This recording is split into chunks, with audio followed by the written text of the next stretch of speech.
CP बच्चों की दुनिया में नया सवेरा। ये हमारे खिलते कुसुम है जो चहकते हैं और महकते भी है। भारत में गुजरात और गुजरात में भावनगर की धरती ऐसे फूलों को महकाने में विख्यात है। भावनगर जिले की आबादी करीब 25 लाख है, जिनमें 2 लाख के करीब अपंग लोगों की आबादी है। उन 2 लाख लोगों में से दिमाग के लकवे से पीड़ित यानी कि सेरेबल पाल्सी के करीब 4000 मरीज हैं। ऐसे बच्चों का एक आशा किरण है पीएनआर सोसाइटी। पीएनआर सोसाइटी की स्थापना 1987 में हुई और आज इस संस्थान में हर एक किस्म के विकलांग लोगों के लिए अनेक सुविधाएं उपलब्ध है। डॉक्टर ने मेरी बच्ची को बताया है कि इसको मगज का लकवा है, तो ये क्या है? आपकी बच्ची को डॉक्टर ने सीपी बताया है। इसका मतलब है कि बच्चे को उसके जन्म से पहले, जन्म के समय दरमियान या उसके बाद कभी भी उसके दिमाग को चोट आने की वजह से उसके स्नायुओं में हलन चलन और बैलेंस का अभाव है। यह बीमारी नहीं है, लेकिन एक स्थिति है जो उसके बाल्यकाल में हो सकती है। बच्चे के जन्म समय की कई बातें मगज के लकवा होने का कारण बन सकती है।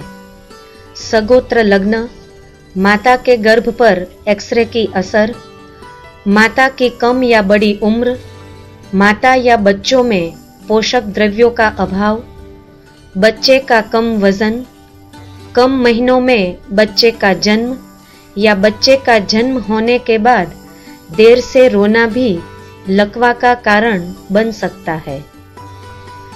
कभी कभी बच्चों का चोट लगना या मेनिंजाइटिस की असर भी ऐसा परिणाम दे सकती है। ऐसे बच्चे को अपनी सभी जीवन क्रियाओं के लिए दूसरों पर आधार रखना पड़ता है। जो बच्चा दिमाग के लकवे से पीड़ित है उसे सीपी बच्चा भी कहा जाता है। ऐसे सीपी बच्चों की पहले फिजियोथेरापिस्ट के पास जांच कराई जाती है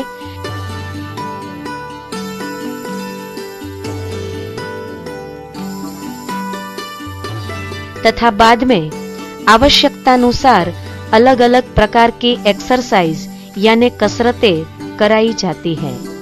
सीपी बच्चों के लिए न्यूरो डेवलपमेंट थेरेपी अत्यंत महत्वपूर्ण होती है। इस थेरेपी में रोलिंग, सिटिंग और क्रॉपलिंग जैसी कसरतों का प्रयोग होता है। ये सभी मैट एक्सरसाइज बोली जाती है। इन सभी क्रियाओं में फिजियोबॉल का प्रयोग महत्वपूर्ण है, जो स्नायुओं को रिलैक्स करने में और संतुलन प्रक्रिया विकसित करने में विशेष रूप से सहायक है। बच्चों को झूला झूलना भी अच्छा लगता है, जो संतुलन क्रिया को मजबूत करने में मददरूप होता है और वेस्टिबुलर ऑर्गन को विकसित करता है। यह ऑर्गन कान के अंदर के भाग में होता है और यह संतुलन को नियंत्रित करता है। सोने का ढंग, सही बैठने की आदत, घुटने के बल चलना या खड़े रहने की क्रिया में ऐसी तालीम से बहुत फायदा होता है। सीपी बच्चों को चलना सिखाने के लिए वॉकर एवं माता पिता का सहयोग महत्वपूर्ण है। अलग अलग किस्म की ऐसी तालीम इन बच्चों को ठीक तरह से चलाने में उपयोगी बनती है।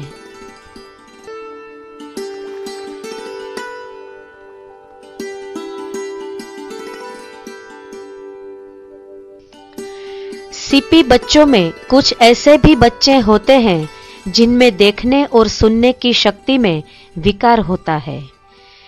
इसके लिए रंगीन प्रकाश की मदद से आंख के स्नायु की कसरत कराई जाती है। विविध किस्म की आवाज से सुनने की क्षमता का विकास किया जाता है। फिसलन वाले और उबड़ खाबड़ पत्थर पर चलने की तालीम से स्पर्शेंद्रिय का विकास किया जा सकता है। रंग बिरंगी गेंदों से खेलने से उंगलियों की पकड़ और शारीरिक विकास को बढ़ावा मिलता है और साथ ही साथ रंगों की पहचान भी शुरू हो जाती है। इस प्रकार से धीरे धीरे ये बच्चे स्वावलंबी बनने की ओर अग्रसर होते हैं। इनका शरीर लचीला बनता है, जो इस सोसाइटी का लक्ष्य है। सीपी बच्चों को राहत देने वाली बहुत सारी क्रियाएं घर में भी की जा सकती है, जिसके लिए माता पिता की ट्रेनिंग और सहयोग जरूरी है। पीएनआर सोसाइटी के अंतर्गत ऐसे बच्चों का एक खास स्कूल 1994 में शुरू किया गया। इस स्कूल में आज 65 से भी अधिक बच्चे हर रोज आते हैं।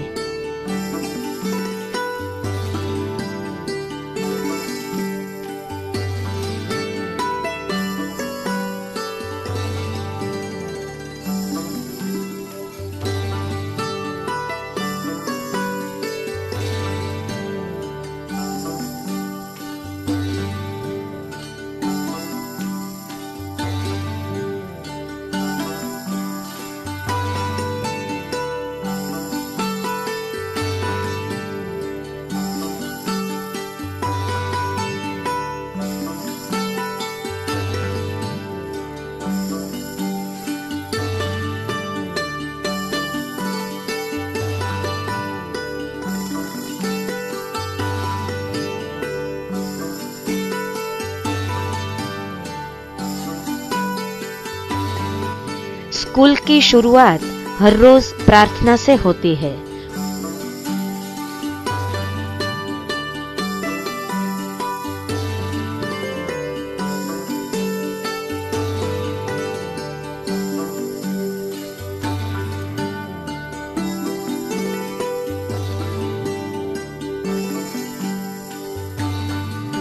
और प्रार्थना के बाद अभिनय गीत होता है, जिससे बच्चों का शारीरिक विकास के साथ साथ मनोरंजन भी होता है।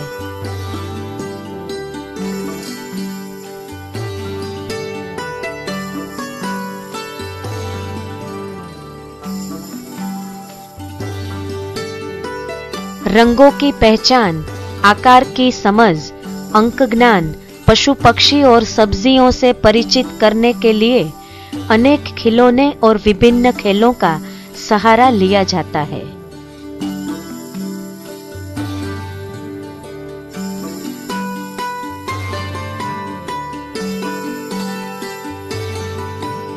इस प्रकार यहाँ की खास ट्रेनिंग देने के बाद यहाँ के बच्चों को आम स्कूल में स्वस्थ बच्चों के साथ पढ़ने का भी अवसर प्रदान किया जाता है, ताकि सीपी बच्चों में आत्मविश्वास विकसित हो। नॉर्मल स्कूल के प्रयोग के समय सीपी बच्चों के लिए खास तौर पर ट्रेनिंग पाए हुए प्रशिक्षक भी उपस्थित रहते हैं, जो इस प्रकार के बच्चों में हिम्मत बढ़ाने का काम करते हैं।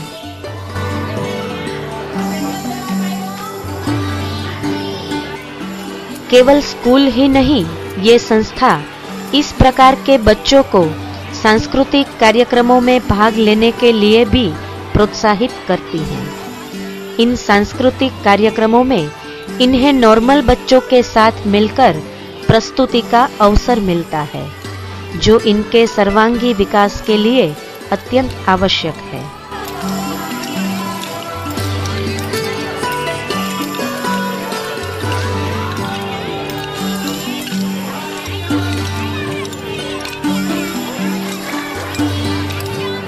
दैनिक क्रिया जैसे स्कूल के लिए तैयार होना, दरवाजा खोलना या बंद करना एवं भोजन करने के ढंग इत्यादि पर खास जोर दिया जाता है।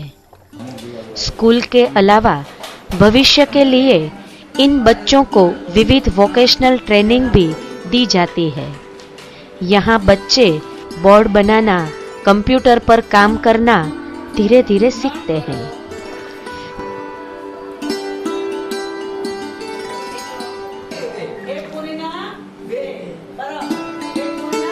जिससे रोजगार पाने के लिए वे सक्षम बनते हैं।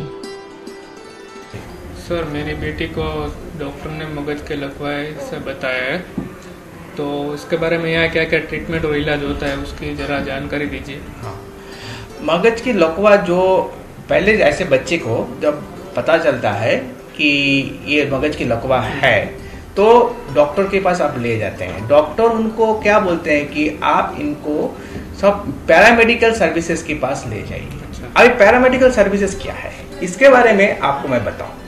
पैरामेडिकल सर्विसेज ये है जैसे कि फिजियोथेरेपी, जिससे बच्चे का कैसे चलना चाहिए, कैसे बैठना चाहिए, कैसे खड़ा होना चाहिए, ये सब सिखाते हैं। बाद में ऑक्यूपेशनल थेरेपी ऐसा है कि डिफरेंट इंस्ट्रूमेंट्स के द्वारा, एक्टिविटीज के द्वारा उसको हाथ में कैसे पकड़ होना चाहिए। फिर दूसरा भी ऐसा है कि जिसके बैलेंस एक है, बैलेंस उसमें बच्चे में बैलेंस का कमी रहता ही है, तो ऑक्यूपेशनल थेरेपिस्ट बैलेंस ट्रेनिंग देते हैं।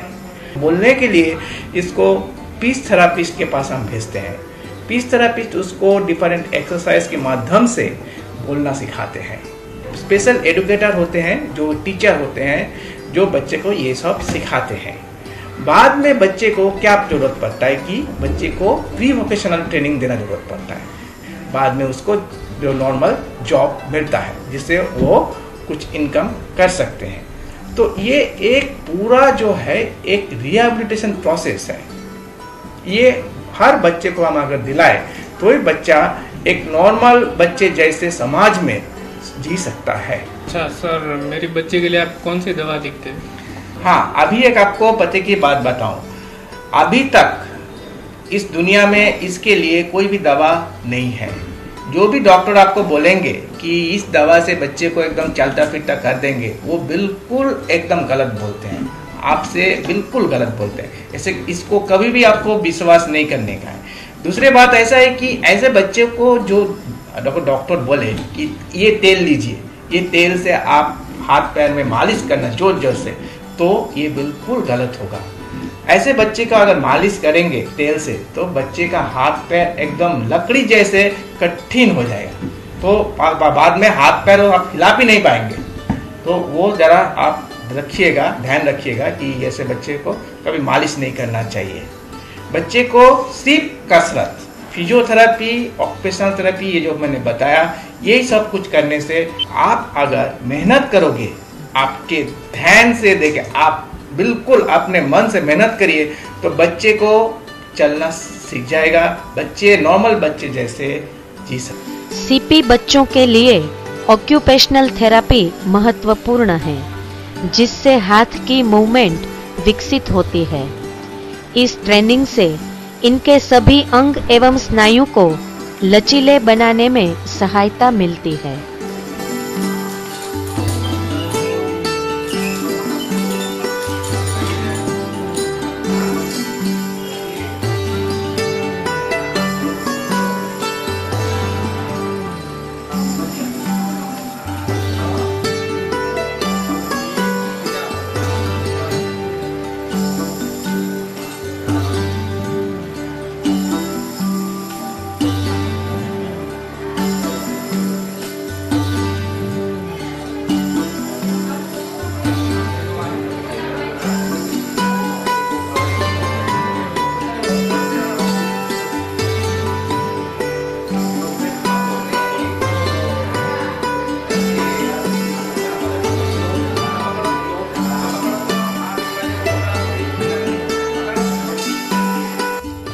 कंप्यूटराइज साधन से सीपी बच्चों को स्पीच पैथोलॉजिस्ट और ऑडियोलॉजिस्ट द्वारा ट्रेनिंग दी जाती है।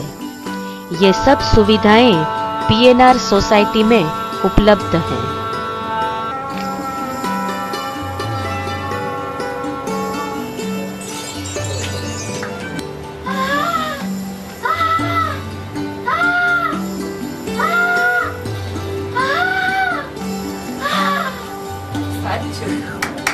स्कूल में शिक्षा से ज्ञान बढ़ता है, लेकिन शारीरिक एवं मनोविकास के लिए खेलकूद भी जरूरी है। यहाँ सीपी बच्चों को खेलकूद में भी शामिल किए जाते हैं।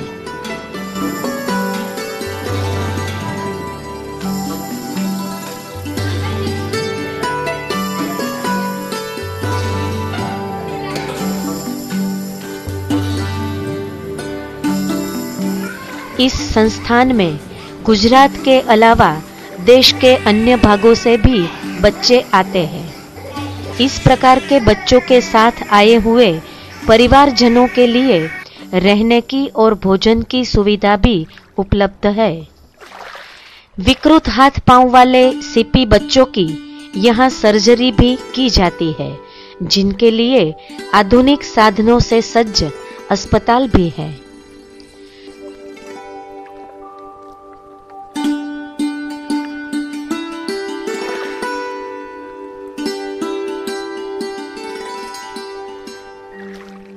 इस संस्थान का उद्देश्य मात्र बच्चों को ही शिक्षा प्रदान करना ही नहीं है, लेकिन सीपी बच्चों के साथ काम कर सके ऐसे टीचर्स तैयार करने की विशिष्ट शिक्षा भी यहाँ प्रदान की जाती है। इसके लिए एक डिप्लोमा कॉलेज भी है जो रिहेबिलिटेशन काउंसिल ऑफ इंडिया से संलग्न है।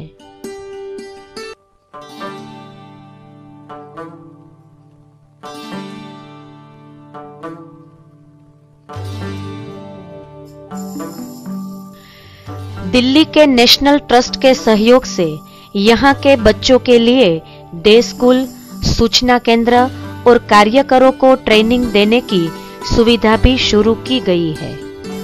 नेशनल ट्रस्ट के श्री आलोक गुहा का इस संस्थान को भरपूर योगदान मिलता रहता है। इस संस्थान को भारत भर में श्रेष्ठ ट्रेनिंग संस्थान का सन 2003 का पुरस्कार भी मिला है।